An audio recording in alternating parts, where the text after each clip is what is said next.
Hiya! Welcome back to Form and Function. I did a little work off camera, as you can see here. I finished the market square. Well, most of it anyways. At the very least, I finished up all of the stalls, which is the main part of the marketplace anyways. So, that's a huge W. I also got my Twitch cape. It looks super cute and it matches with my skin really well because of all the purple and stuff. And it's also a hint to the fact that I do eventually want to live stream some stuff on Twitch. Username is Winnie on if you want to follow me. I'm not going to be streaming until probably September or late August. It kind of depends on some stuff. But more importantly, let's have a look at what I did in between episodes. So what I did was mostly just a lot of building market stalls, starting with this farming one, where I planted a couple seeds to add a pop of color, and immediately got distracted by how satisfying the sound was to put stuff in pots.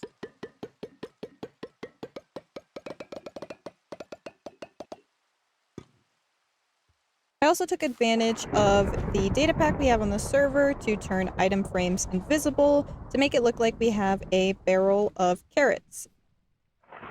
I would not recommend sleeping in a tree in a thunderstorm, but it made me feel very cozy at the time, so I loved it. I also think Shu added some spore blossoms to the tree, which I think adds some very nice ambiance, so thank you, Shu. I then proceeded to take a quick dance break because Hot to Go by Chaperone came on, and I don't need to explain myself further. I then got to work on a cartography stall, including mapping out our village, which actually looks really cool from above, honestly. And unfortunately, it is cut off a little bit, but that's fine. We'll get a full map eventually. And with an adventure pig and some extra details, that stall is done for now. I then went on a little adventure to go find some cherry wood, which did not take too long, so I just gathered a little bit up, grabbed some saplings, and headed on home, where I fell in love with these two woods next to each other. They just work. Then proceeded to kill an iron golem, plant some flowers, and fully decorate the rest of this stall. Next is a blacksmithing stall, which the roof went through a couple changes here, but I'm pretty happy with the tough combo there. Last but certainly not least, I decided on a butcher's stall and added a little chimney on top. Yeah, I am super happy with how the details came out for all of them, and if you're wondering why there's some blank item frames here, there's actually a good reason for that, and that is because I want to get actual maps that we use from the cartographer that'll work here, and once we're done with them, actually add actually add them to this stall so it kind of shows off what adventures we went on. And I wonder if there's anything actually over there. Now, there's still some stuff I might tweak here and there. I'm not super happy with, like, the butcher's one. Might change some stuff. We have some meat hanging up here and a sheep head. But yeah, I want to talk a little bit about some of the little details that I added to this thing. First and foremost, we have the adventure pig. I like to think that this cartographer actually has gone on adventures in his prime, and this was his mighty steed that carried him across the lands, where our cartographer actually mapped out this stuff himself. And one thing I noticed when working with the maps is that they kind of look a little bit too bright, right? Like, the banners, they like move around and they fit in nicely. The maps just kind of, they take up the whole block and they just kind of sit there. I don't know. They just don't fit in super well. But it's all we really have. I almost wish that there was like a slight variation in texture along the outside, and then they just smooth it out where two maps interconnect. I don't know. The flower stall is pretty basic. I'm not quite sure what villager stall I want to put in here yet. Now, one thing I do want to point out is I did break an entrance into each of these in the hopes that villagers will actually go into the stalls and work here. I'm going to add a brewing stand to here so we can get some clerics, and I'm not quite sure what to add to the flower one just yet, but the others are all actual villager stalls.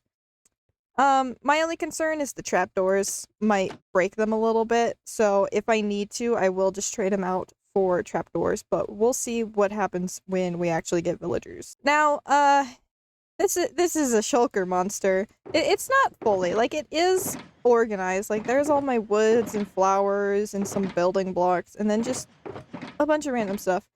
Please, please update the inventory. This was actually miserable. My inventory's a mess. Everything's a mess. Please.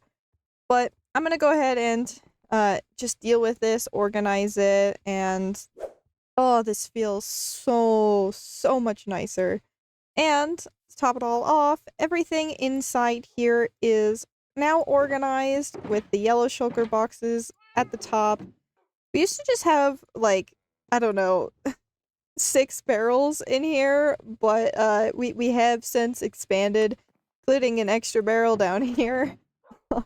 So we might need to upgrade our house over here at some point, but that is for another episode. So what is the plan for this episode other than the market stall stuff? Well, I don't know if I'm going to build the centerpiece for this just yet. I kind of want to stew a little bit. I have a few ideas, like maybe a tree in the middle here, a different well design or tree or a fountain. I don't know. Let me know if you have any ideas as well, but we're gonna leave this project for now and instead work on a couple things. First, I want to build a couple more of these houses. They're small, they shouldn't take too long, and make sure that we have plenty of beds so that way we can actually get some villagers and make this a functioning town. Second thing, we need wool. We need wool so desperately because our sheep farm is just going around and shearing wild sheep. We don't even have a pen for them. It's a nightmare. So I'm gonna go ahead and do a couple sheep farms, just a small one. We don't need too much wool, but enough that we have a passive wool income, I guess. And yes, this is going to be an automatic sheep farm. This just is gonna have to go eventually too. So a lot of our like animals and farming stuff is actually gonna go over here. And I like the idea of doing windmills and doing one sheep farm under like a windmill, a cow farm under a different windmill, things like that. It's within render distance as well, so we should, while just hanging out in this village, passively get wool, even though it is a bit a ways. I'm not building a windmill in this episode. There's already going to be a ton of building. But I can at least get the automatic sheep farm sorted, and in the next couple episodes, we can work on actually doing the windmill and bringing this wheat field out. Third thing, I want to get a trident. I love riptide tridents in this game, so I'm gonna do some building. When I get a little, need a break, we're gonna go hunt down some drowns, and hopefully we find one pretty quickly. How did I get here? Now this is thumbnail worthy. Anyways, I'm going to hop right into a time lapse to start getting some buildings put together, so let's hit it!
with that, we have 3 more beautiful villager houses. Let's go ahead and take a fly around, get a better look at these things. I think they turned out pretty well, and they fit in really well with the other buildings we've done so far, which is, of course, the point. Now these aren't meant to be, like, specific, like, trading houses. They're just places where the villagers go to sleep at night. So we are going to do a little bit of interior, which basically consists of just putting in some beds in here. So that way the villagers return home at night. I'm waiting for this door to oxidize, which is why that is not great. But this house is basically the same as that, but the colors are a bit different and the roof is different. So it's unique enough, but it still fits the style. This one is a little bit smaller than this one, but it has this taller tower to break it up.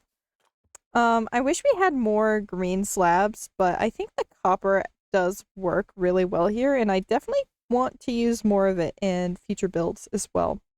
And then lastly, this little guy over here, which is kind of like a miniature version of the library, in a way. Except the roof is more domed and obviously it's scaled down a lot.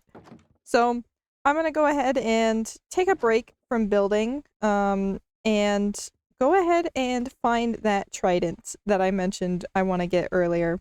So nearest ocean is over here.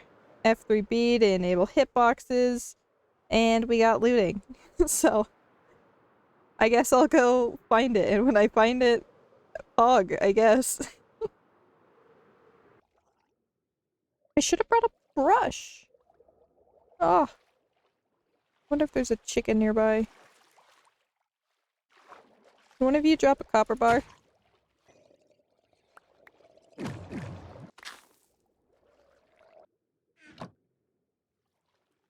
Oh hey, this one actually is working. Thank goodness. It's our first treasure. Yay! More shards!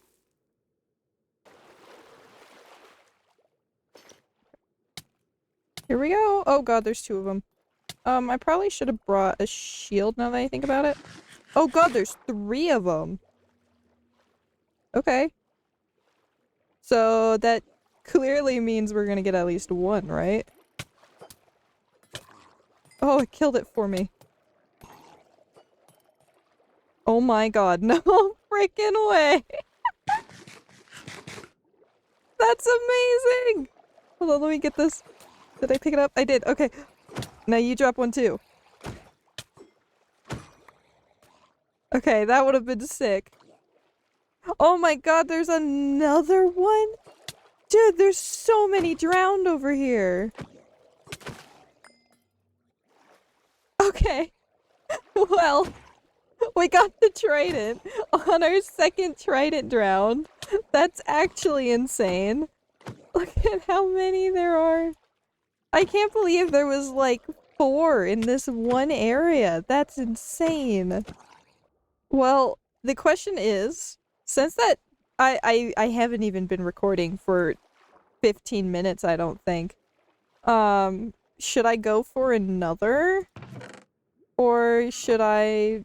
Are these the same? Or should I just head back? Because that did not take nearly as long as I was planning. I am also gonna do the smart thing of putting this trident in my ender chest, so if something terrible were to happen, at least that is safe. Is this another shirt? Let's go. Every shirt is a W. But yeah, I think I will spend at least a little bit more time looking for another one, because I mean, we are on a server with another person who probably would like a trident. And at the very least, it would be nice to have both a Riptide trident for my own personal use and one that has channeling, so we can get like skeleton heads and creeper heads and that sort of thing. But I'm not gonna waste my life looking for a second one if I don't have to. So. And while I'm out here, I should probably look for this. Oh, hey! Yo! Mushroom Island! Right next to an ocean monument. That's pretty cool. So, for those of you who don't know, there are two ways of finding where the treasure is easily. The first is you line it up so that way when you're facing directly north, you have just one line of pixels. Or if you go F3G and look in the chunk barrier, it should be basically right in the center. So both of those indicate that it's probably right down here. And sure enough, there's our treasure! And, ooh. I mean, we'll obviously take it, but that is honestly kind of sad. We have enough iron to last us a fair while. And it's raining. Oh boy. See, once I get Riptide, this rain is gonna turn from being annoying because it destroys the bitrate to allowing me to basically teleport across the map in like 5 seconds because Riptide plus Elytra, it's insane. If you haven't seen it yet, you are in for a treat. Woo! So I think I'm going to call my Trident hunting there.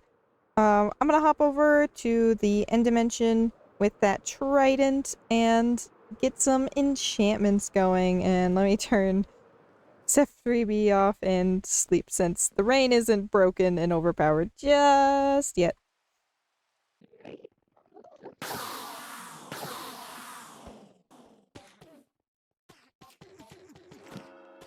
There we go. It doesn't have impaling, but I can live without it. I'm not using this as a weapon. I don't know why, but I kind of like the name Zwoop.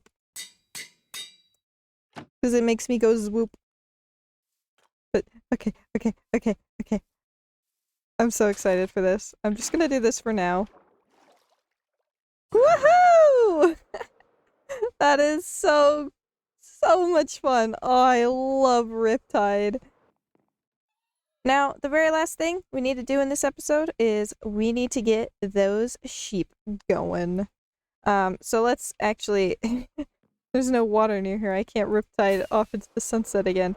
But, yeah, we're gonna go ahead, get those sheep farm done, and yeah, I would say this might just be the most productive episode I have ever done. I mean, I've done like 5 billion different things. It's amazing. But we now have Zwoop. We're gonna be swooping all over the place, so let's get some wool going so we can get some more detail blocks and also get the beds for in here because we don't really have enough wool even for that, so it'll help out a lot. I think I should have everything I need. It's mostly just a lot of iron, which luckily Shu did build a very, very impressive farm. And I think we're going to build it right along this hill here. This is where I plan on building a windmill anyways, facing, I don't know, either this way or this way.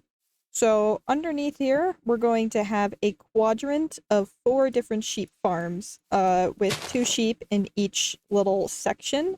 And that should give us more than enough wool. So this is all going to be buried, hidden underground, but not too deep. In fact, right about here is probably where the sheep are going to be, and then a little bit lower is going to be where our output is. So I'm going to spend some time to clear out some space and then check back in with you. So, there should be plenty of space. These grass blocks are where the sheep are going to stand. And we're doing a very, very basic farm, so it should just be an observer, a block, redstone, and then a dispenser. And this dispenser is going to have shears in it. So anytime this block here updates, it triggers the dispenser. Perfect. Okay. I did it right. Let's go. See, I can do some function stuff, okay? So I'm just gonna do this all the way around, and all of this layer is going to be filled in with grass to hopefully help spread the grass to here as quickly as possible. So now underneath here, we need to have a hopper pointing into a chest, and then a hopper minecart, and that should then collect any item that gets thrown on top there and deposit into here, which is exactly right. That's the design. I'm going to go ahead and replicate it all the way around on all 4 quadrants. Alright, that did not take long at all. So all of these should be fully functional once I get the sheep and shears in. And yeah, I mean, it's not exactly the most beautifully decorated area ever, but all the dispensers are accessible for us to add shears in. And yeah, the next step, I already marked out where all the holes are. So the next step is to get some sheep in. And I spot our first victim. So I got 7 sheep here. I need 8 of them, so we're just gonna quickly do that. Now, how am I gonna get you in here without getting all of you in here? Well, that works.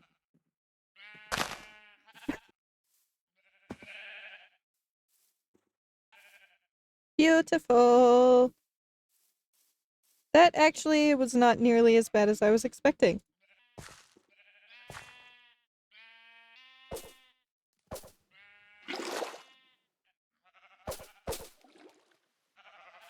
Okay, so I put 4 pairs of shears in each, and I think if I heard that correctly, it should already be working even. So let's pop down here. We got some white wool, some yellow wool, and we'll eventually get some more.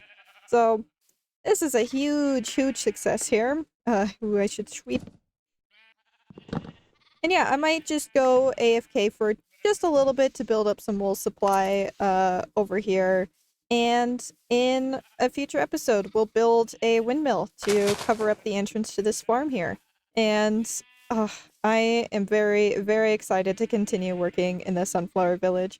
But I am also extremely, extremely excited to get back to work in the Spruce Village. I know it has been quite a few episodes even since we've come over here and worked over here, but next episode, it's finally time to get some spooky vibes on. And with that, I'll see you guys in the next episode. Take care. Goodbye!